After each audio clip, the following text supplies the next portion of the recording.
How we doing, guys? It's another episode of the Richie Hicks Jr. Sports Podcast, and I am your host, Richie. Today, we're going to be speaking on the Boston Celtics winning their NBA best 18th world title, a dominating 4-1 series victory over the Dallas Mavericks. We got a big showdown going down in the American League East between my New York Yankees and the Baltimore Orioles. Going to be speaking on that as well. I'm going to give you guys my Game 5 NHL prediction. Going to talk a little bit about the Wyatt 6. Wyatt 5 as of right now, possibly Wyatt 6 in the near future, talking about WWE keeping the character traits, the story of the late Bray Wyatt, a.k.a. William Wyndham Rotunda, alive. I'm also going to speak on Bronny James and if it's worth a team drafting him in round 1 to acquire the services of his father. We're going to start this up with the NBA, and we're going to talk about the Boston Celtics. Celtics win NBA Best 18th World Title. Jaylen Brown is named the Finals MVP. What this means going into next season and who can dethrone them in 24-25. I'm going to focus on the finals first. I think the Celtics answered all the questions of the naysayers if they can compete at a championship level and be consistent. You know, some people thought they had an easy ride to the finals because Tyrese Halliburton was injured for Indiana. Jimmy Butler was not able to go for the Miami Heat. And midway through the Cleveland series, Donovan Mitchell got injured. But the Celtics finished through finally and proved that they deserved to be there.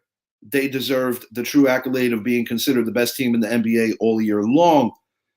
Got to give kudos to Kristaps Porzingis for trying to rough it out despite an injury that he's going to have to deal with in the offseason. What I find most impressive about what these Celtics did is that they were able to overcome Jason Tatum's historically bad shooting, and it didn't become a true factor. Locking down Kyrie Irving was sensational, to say the least. And honestly, Mike Zappi said it on a recent show. I have to kind of reiterate what he was getting at. If this series proved anything, it proved that Kyrie is not the alpha dog. He needs to be viewed as a number 2. J. Bear Jackson, what's up, man? Thanks for joining. James Son going to Dallas. Possibly. I can see that. I'm doing well, J. Bear. Thanks for joining, man. Doing really well. What do the Celtics have to do to keep this going? Well, you got to run it back. I think the addition of Porzingis going into this year was pretty huge, undeniably pretty huge. I think the Celtics have to run it back. You know, I did not have the Dallas Mavericks pegged as the opponent for the Boston Celtics. I honestly thought last year's champion Denver Nuggets were going to be the challenger for the Celtics for East versus West, and I thought the Nuggets were going to repeat. That did not happen. But you have a young Minnesota team out west that's going to be very much so in the mix, looking to win another championship. Looking to knock off the defending champions. Denver is loaded. There is absolutely no reason to believe that the Denver Nuggets cannot get back there. There are other challengers and contenders in the West. Oklahoma City, I feel that they need to get a little more physical with that roster. They need to add another piece or two. Isaiah Hartenstein potentially could be a good add-on for the Oklahoma City Thunder. And it's an interesting situation with regard to Hartenstein because of the fact that the Knicks, due to bird rights, will not be able to match if he is indeed going to get $20 million from OKC or another suitor. That opens up potentially the door for Mitchell Robinson to come back because that would leave the Knicks with only Jericho Sims as a center. I do see the Knicks as a potential challenger for the Boston Celtics. It will be interesting to see what the Philadelphia 76ers do in the offseason to give Joel Embiid some help. In the Knicks case, I believe that it would behoove them to bring back OG Anunoby or someone similar to what he brings.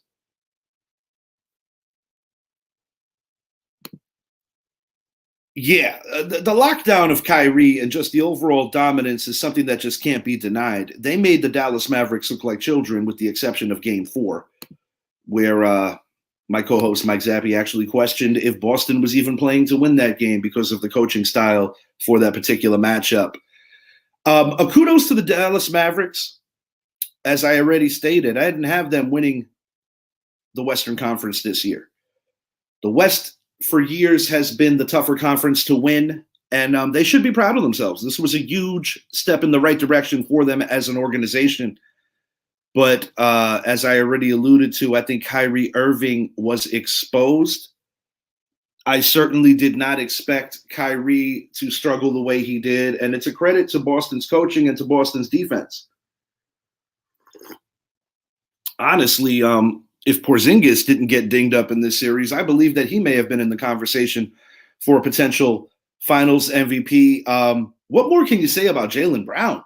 This is a guy that at different junctures of his Boston career, they were trying to run out, that they thought maybe they paid too much for him, and he wasn't that guy. And he most certainly lines up with some of the great Celtics that have done it at the highest level in the NBA Finals, and he is going to be immortalized amongst the best. The Celtics are the standard for the NBA in terms of championships. What's up, Chris Dixon? Good to see you, bro. Thanks for being here. Yeah, you got to give it up, man.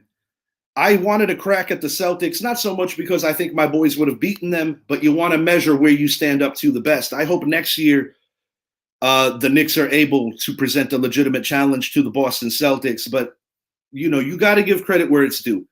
The Celtics were the best team all year long. And while I don't necessarily think they had the best challenger in the NBA Finals, you can't punish the Celtics for that.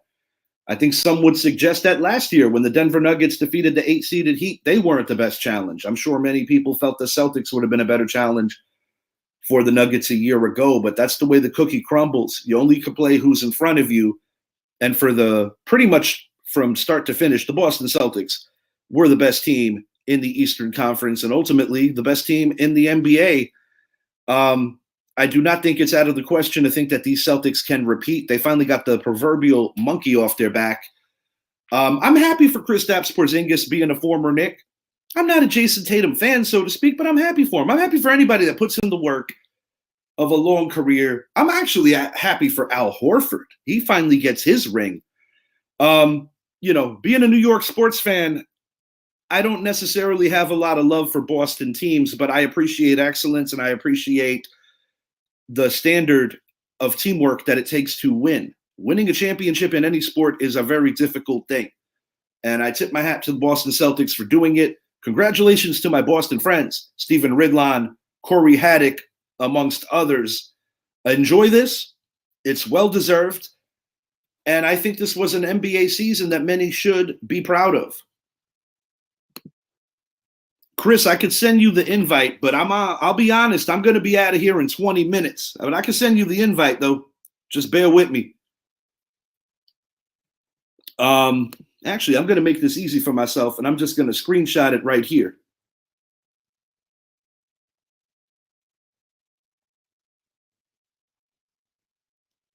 Chris, type this in, buddy. I'm out of data to actually snap pictures at this moment.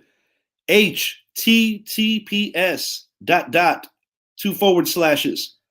StreamYard.com/88EI6DSRXQ.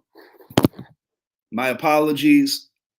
I can't take a picture on my phone right now. I got to clean out this phone. I take pictures every day for my picks, sports related things. But if you want on, you're more than welcome to join. Closing it up with Jay Bear. Thanks for popping in, bro. Appreciate you. Have a great day, brother. Closing it up with the NBA Celtic part of this segment. They know what it takes. Now they know what it takes all the way thoroughly. They've been close. They've been to Eastern Finals. They got their hearts broken by Golden State in a series that I think they had an opportunity to win, and they blew it. But going into next year, the Celtics are going to be the hunted now. And it is very difficult to repeat in the NBA these days. We have not seen it for quite some time. But I do believe that the Boston Celtics as they should be, will be favored to win the NBA title next year. I think you're going to hear more from Denver. As I already stated about my New York Knicks, I really hope that the Knicks are able to keep intact most of the roster. Julius Randle is going to be an interesting topic this offseason as well, if the Knicks are going to trade him or if they're going to keep him. If we lose Hartenstein, I think it would be foolish to trade Julius Randle because you're not necessarily going to get better immediately. I would like to see what Brunson and Randle could do with Randle being the Robin to Brunson's Batman. I also like the idea of Dante DiVincenzo going back to the bench, helping out that second unit. Part of the reason some of these guys were pushed into the starting rotation was due to injury. But congratulations, NBA, on a great season. The playoffs truly were enjoyable, and I look forward to seeing how the NBA has a second act going into next year. You know, this was a good season, not the best NBA finals, but a very entertaining playoffs. While we keep it on the topic of the NBA, I do want to speak on Bronny James, son of LeBron. It appears that whoever drafts Bronny James ups their chances of getting LeBron to be Bronny's teammate. I have mixed feelings on this because while I think if Bronny was more like a 6'5" or a 6'6" player, he would be considered more logical to draft in round one. I don't believe that he is a round one talented player, but because of who his father is, I do believe that he may very well be drafted at one in the first round, I should say, if it means acquiring LeBron. And I'll be honest, I don't think it's a good look for anybody. I don't think it's a good look for the kid because already having the shadow of having arguably the greatest player in league history, at least of this generation, it's going to cast a shadow where you're constantly going to be getting compared, similar to what Michael Jordan's kids have dealt with, Patrick Ewing's kids, other NBA greats who have children in the league or did have children in the league, or at least in the college realm as MJ's boys played for UCF. I'm not sure who's going to go out and take the chance on Bronny, but I am going to say this going on record. I truly do believe that Bronny James will end up in the first round picked by someone. Whether it's a good investment or not remains to be seen, but I'm not going to lie. I think his last name and his family lineage has a lot to do with him being ultimately drafted. And I don't think that's very fair. But once again, that's just the way things work out sometimes, you know. We shall see. We shall definitely see how that plays out. Moving it over to Major League Baseball, the New York Yankees and Baltimore Orioles will be meeting for AL East supremacy in the BX Borough. Garrett Cole to return Wednesday, making his season debut. And I got some updates around the league with regard to Mookie Betts as well as Anthony Rizzo. We also got the Mets heating up. I'm going to start this up with the New York Mets.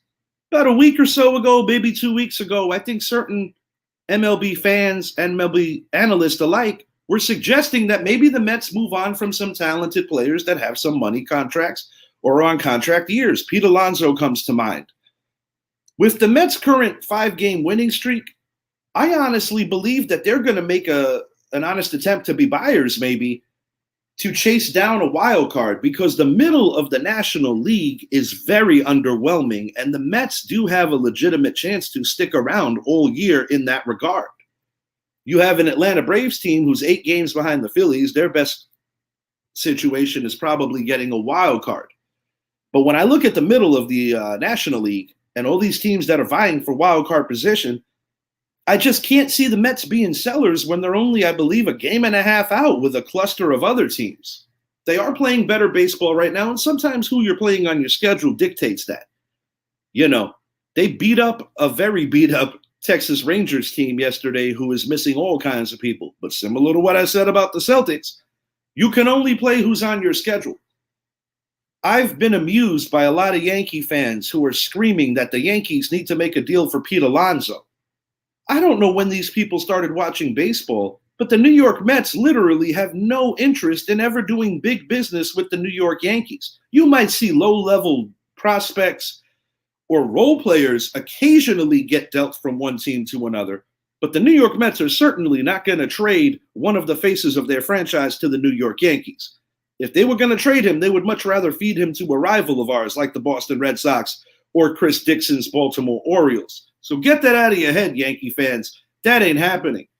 And if it did happen, it would be in free agency if the Yankees were not able to bring back Juan Soto. I could see Alonso as a consolation prize. That would be something that is a little more feasible. But with Ben Rice in the minors, he might be getting the call up sooner than expected, sooner than the 40-man roster opens. Because Anthony Rizzo broke a forearm in Boston, another collision at first. He's not going to require surgery, but he's going to be out 4 to 6 weeks. And I'll be honest, I don't wish injury on anyone, but I don't think Anthony Rizzo belonged in the lineup to begin with. He's having a horrible season. Mookie Betts, one of the best players in all of MLB, 5-tool player, just a phenomenal talent. He broke his hand in the batting box the other day, and he's going to be out for roughly the same amount of time as Rizzo. He too will not require surgery. Since we're talking about the Dodgers' Mookie Betts injury, I do want to give a shout. Mike Zappi had a suggestion that with the deadline coming soon, perhaps Toronto deals Dante Bichette, the second-generation MLB talent, to those Los Angeles Dodgers. It will be interesting to say the least. But with the Dodgers, the Phillies, the Orioles, and the Yankees all chasing down supremacy in their respective leagues, I do believe that all those teams are potentially going to be buyers. Now, historically, when the Yankees have an over 700 win percentage, they are not necessarily looking to always move around players and switch up the roster. But one thing I must admit is the inadequate production that we are getting from the second base position from Gleyber Torres, as well as the first base position from the aforementioned Anthony Rizzo. I do believe that it would behoove the New York Yankees to figure it out, whether it is within the organization or to go outside and bring in some help. I also am a firm advocate that you could never have enough bullpen help. You know, the New York Yankees do sport the best bullpen ERA in all of Major League Baseball, but some of the warts have been coming out recently. I'm not necessarily overreacting to Clay Holmes blowing a few saves off of minimal contact, low exit velo dribblers, and things just happen in the field where Anthony Rizzo a couple of times directly screwed him. And sometimes you just catch bad breaks. You know, being a sinker ball pitcher, sometimes, you know, you're going to get your heart broken with little bloopers over the second baseman, things of that nature, or guys just running out infield hits. But I do still view Clay Holmes as one of the better closers in Major League Baseball. But when you track it back to the trade that was made for Juan Soto, we did lose Michael King. He was a valuable part of that pen. Now you had earlier in the year Jonathan Loaiziga going down. I do think it would behoove the Yankees to comb through the rosters at the trade deadline, look for a team that is going nowhere, that has some expiring contracts, and add a little strength to that bullpen. You could never have enough arms. Garrett Cole, the 2023 American League Cy Young Award winner, will be returning this Wednesday. This Wednesday, he will be returning. And I look forward to seeing what he brings to the table. I know that the first start is always, you never know how it's going to go. And, you know, you can't ask for stiffer competition than the Baltimore Orioles, who are essentially neck and neck with the Yanks. The Orioles have had their fair share of rainouts, but in the loss column, they are basically neck and neck, and that's the column that matters. Earlier in the year, the Orioles took 3 out of 4 against the Yankees. This is a prove it for both teams. You know, the division title is not going to be decided before the All-Star break, but this is definitely a statement series, and one that the Yankees definitely want to win, coming off the lackluster series against their rivals from Boston. And we have it official here. Thanks, Chris Dixon. Yankees called up Ben Rice to replace Anthony Rizzo. Yeah, kind of saw that coming. I think it's a great opportunity for Ben Rice to show what he could do at the big league level. I think it's the logical move. And that's another reason why I don't think Alonso is in the Yankees' plans, or any other veteran first baseman for that matter. I think the Yankees do potentially have the solution in-house, and it's always better when you have a guy on rookie deal that you can march out there as opposed to having to come out of your pockets and get a big name player that you're going to try to pay and keep. In Alonso's case, it's an expiring contract. Now, I'm not saying it's out of the realm of possibility that the Mets don't take another nosedive and still trade Alonso. But right now, at this very moment, I think the Mets are thinking about trying to sneak into that wild card and be close enough to get in. So I do not think they're going to be trading the polar bear. That's just my opinion. I could be wrong. We've also got the Philadelphia Phillies. Are they as good as their record suggests? I'm not sure.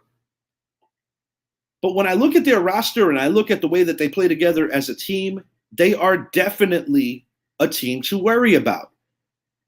I know there's a lot of baseball that has to be played, but I wholeheartedly believe that the American League champion is either going to be the Orioles or the Yankees, and one of them will be a wild card, and I still think those are the two best teams in the American League. Los Angeles Dodgers, from a talent-based standpoint, they should be there. They should play the winner of the American League. I don't see Cleveland as a big threat, although they are doing better than I anticipated. I did pick them to win the Central going into this year. I'm looking for a team that's not on anybody's radar at the moment that could knock out a big dog. And as of right now, I just don't see it. I think it's between four teams right now in Major League Baseball: the Phillies, the Dodgers, the Orioles, the Yankees. Those are the four best teams in Major League Baseball in no particular order. Going to give you guys my Game 5 NHL prediction. I've got the Florida Panthers wrapping it up today and winning the Stanley Cup. Similar to what happened with Dallas and Boston with a blowout victory when you were down 3-0. All I'm going to say is, while I have to give credit where it's due for a cool game and a great performance, I honestly believe that it's a bit of an aberration. The Florida Panthers are the best team right now, folks. And what I witnessed them do to my New York Rangers certified that, in my humble opinion. I think the Florida Panthers win tonight. I'm going to go 4-2, with the fourth goal being an empty netter, and they are going to be dropping the confetti and celebrating in South Florida, a day removed from the NBA getting their champion. Going to hit you with a little wrestling here. The WWE Wyatt 6. Will this bomb or be awesome on TV? Shane McMahon to AEW? And for the first time in my lifetime, no McMahon is directly linked to the company. Stephanie McMahon is married to Triple H, but she is not involved in creative on any level right now.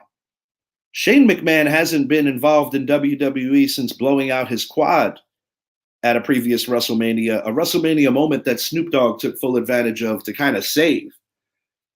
He was supposed to take on The Miz. He got injured within the first few minutes of that match. Snoop Dogg came in and kind of, improvised and saved the moment.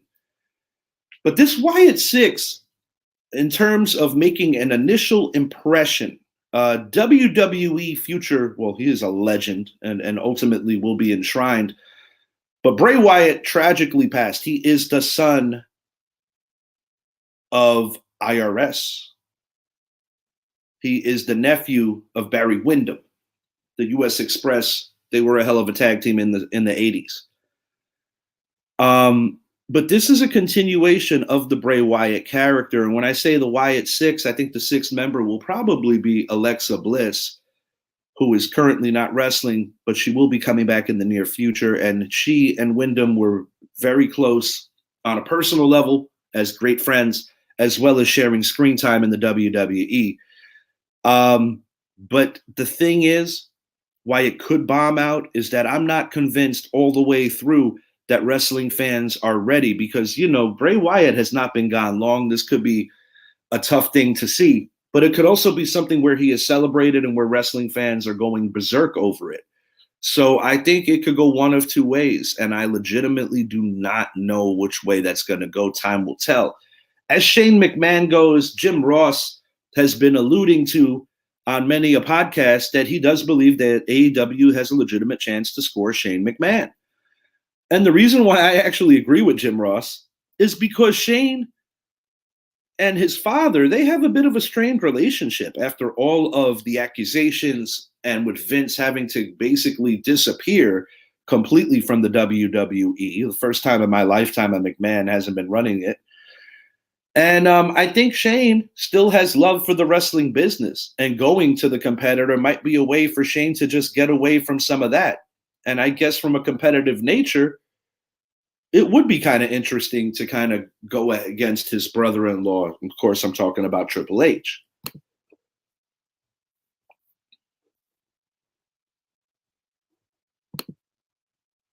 We will. Not going to be today, though, Chris. Honestly, I have about 20 minutes after this, and I got to fly out the door, but we will definitely talk soon. And yes, the Wyatt Six was pretty awesome. No doubt about it. Get in on the comments, guys. I want to know anything particular that you want us to be doing here around the show. Something different. Maybe a trivia night. I would love to hear from you, the viewers, to let me know what me and my guys can do to make this show better. Anything else that's on my brain, just kind of thinking out loud. What are your thoughts on the boxing card this past weekend? I thought Tank was in a little trouble until he actually recorded the knockout. I was intrigued how he was down on the scorecards. That was interesting. But as the old adage says, you can't just hang around on the ropes. Good things do not happen when you do that. I got a bit of a hot take before I get out of here, NFL related. I believe that Jim Harbaugh is going to elevate the play of Justin Herbert in a way that we have not seen around the NFL yet with Herbert. I believe that he is the perfect coach to get the best out of him. Not much of a hot take. I think the Chiefs are going to three-peat, be the first team in the Super Bowl era to do that. Hot take, hot take. What else do I have? I don't think the Giants' offense is going to look as pathetic as most people think without the services of Saquon Barkley. I think Malik Neighbors, as well as Rome Odunze, as well as Marvin Harrison, are all going to ball out and make people very happy that they drafted those three individuals. Lamar Jackson, he doesn't get enough props. He doesn't get enough credit. But I still think the Chiefs are the team in the AFC. I think Saquon Barkley will stay healthy. I do. I have a feeling that he won't get injured, and regardless of how I feel about what he did, I don't wish injury on no one, so I want to get that off my chest. I think Dak Prescott's going to be an NFL MVP candidate. Do I necessarily think that the Cowboys will finally get past round 2? I'm not sure. I think that with that rebuilt O-line, eventually they're going to flourish, but it might take until about week 6, week 7, maybe week 8, until they truly show that they are playing great as a unit. What else do I have on my brain with regard to the NFL? It's going to be interesting just to see how the lawsuits pan out, with the THC marijuana related suspensions. I spoke in detail about how I feel that Major League Baseball and the NFL alike do a lot of hypocritical stuff when it comes to penalizing people. So definitely check out that most recent show that I did with Mike Zappi. But NFL is not far away. I am really looking forward to it. I'm also looking forward to the preseason Hard Knocks featuring my New York Giants, kind of get an all-access look and see how things are going behind the scenes. Last year, it was our MetLife buddies, the New York Jets.